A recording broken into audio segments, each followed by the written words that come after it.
Assalamualaikum Solihat, apa kabarnya hari ini? Semoga teman-teman yang lagi lebaran di rumah aja dalam keadaan sehat walafiat, dan semoga teman-teman semua dalam lindungan Allah Subhanahu wa taala. Amin ya rabbal alamin. Sekarang tuh Madrasah Solihat itu pengen jawabin pertanyaan dari teman-teman semua yang teman-teman ikuti komentar. Nanti yang jawab itu ada bintang tamunya. Siapa ya? Kita panggil aja yuk langsung. Tepi. Assalamualaikum. Nggak boleh pegangan ya? Kita mau kada dong. Swag. Ini segmennya lagi tanya Umi ya. Tapi aku bukan Umi. Gimana nih? Sebenarnya sih, kan kita kan calon-calon Umi, Teh. Oh iya benar. Boleh lah ya. Sama calon mayat ya. Langsung jelek tuh gak sih di calon bayar. Iya. Nah, ini ada pertanyaan yang menggelitik banget nih, Tepi. Apa? Nih, dari @slht Zahra. Ini dipanggilnya Zahra aja kan. Hai Zahra. Hai. Dia nanya nih, Teh. Galau nih antara kuliah apa lanjut menghafal Quran? Galau nih aku juga jawabnya. Sama, aku galau yang lain. Galau ya. Itu gimana prioritas sih kalau menurut aku. Kalau aku sih maunya dua-duanya bisa. Kuliah juga iya, baca hafalan juga iya. Kalau kuliah kan buat dunia gitu. Betul. Kalau Al-Quran kan dunia akhirat gitu. Iya sih. Nah, dilihat dulu sih kondisi sendirinya. Kalau misalnya bisa menjalankan keduanya, oke. Tapi kadang ada yang nggak fokus kalau sambil kuliah gitu. Jadi dilihat aja kemampuan dirinya. Kalau menurut aku, kalau misalnya aku nggak fokus, aku memilih menghafal Quran daripada kuliah. Karena tadi kalau Quran itu dunia akhirat. Lagi pula kalau misalnya kita menghafal Al-Quran, itu sama aja kan kita memberikan Mahkota buat orang tua nanti. Itu kan Masya Allah banget. Dan itu motivasi banget. Dan satu huruf Al-Quran itu 10 kebaikan. 10 Jadi kebaikan. kalau kita berusaha berjuang untuk menghafal Quran, wah pahalanya banyak banget gitu Iya. kan. Tapi kalau kuliah juga apa? Kelebihannya kita bisa mendapatkan ilmu-ilmu yang bermanfaat juga, ilmu dunia. Jadi semuanya baik insya Allah, tapi lebih baik adalah menghafal Quran. Ya. Nah, yang kedua ini dari Diva Ratna 4. Jika niat hijrah udah ada, tapi hati belum srek, gimana Umi? Aku ganti deh, gimana Tepi? Gak apa-apa kan aku calon Umi. Kan sekarang kan hijrah wave atau gelombang hijrah kan lagi Banyak, besar, masif banyak. ya. Betul. Dia pengen ngaji, pengen berhijab syar'i, tapi dia sendiri masih Bingung, Masih masih suka bingung dengan aja. zona nyamannya kali. betul Tepi. Mungkin masih harus bertanya deh tujuan hidupnya apa gitu. Kadang kita melakukan sesuatu pasti kan akan ada usaha kalau tahu tujuan hidupnya apa gitu.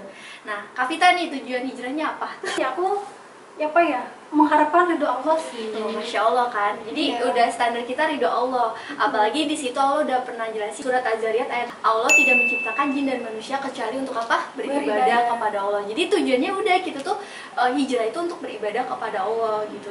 Dan ibadah tuh bukan cuma sholat, puasa, tapi ibadah tuh semuanya. Jadi kita hijrah itu upaya agar kita tuh bisa kembali ke Allah gitu.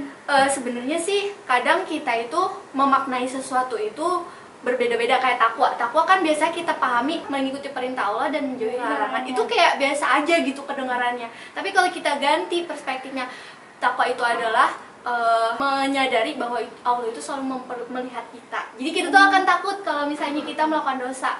Jadi pertama tujuan hijrahnya apa harus tahu. Kedua kita harus selalu mengganti apa yang namanya sudut pandang yang biasa kita melihatnya jenuh menjadi lebih semangat lagi gitu. Oh, I see. Biar nanti tuh feel positifnya akan terbawa buat. Contohnya itu kayak kita mau pergi ke suatu tempat, tapi kita bingung kendaraannya apa.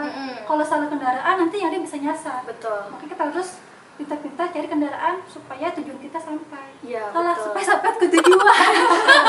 Iya, terus kayak banyakin informasi aja lah, nanti informasi Islami, nanti kita akan mantap gitu. Dan Biar kita istiqomah. Dan juga satu lagi, perbanyak sahabat taat. Nah, sahabat taatnya itu loh teman-teman, yang kadang-kadang sulit nih Tepi buat dicari. Ada kok banyak, Allah pasti akan memberikan, karena kita hidup gak bisa sendirian. Allah pasti akan memberikan sahabat buat kita, apalagi kalau niat kita tulus pengen hijrah gitu.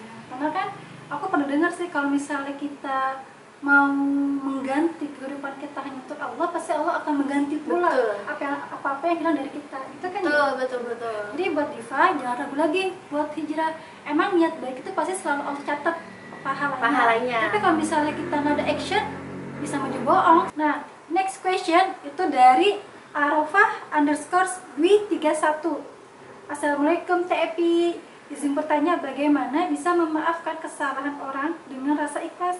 Karena sering banget sudah memaafkan tapi sulit melupakan. Kita tuh belajar dari Allah.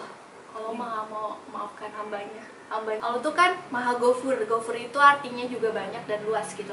Bukan cuma pengampun, tapi Allah memberikan jajan gitu. Nggak ngerti ya? Coba diulang lagi.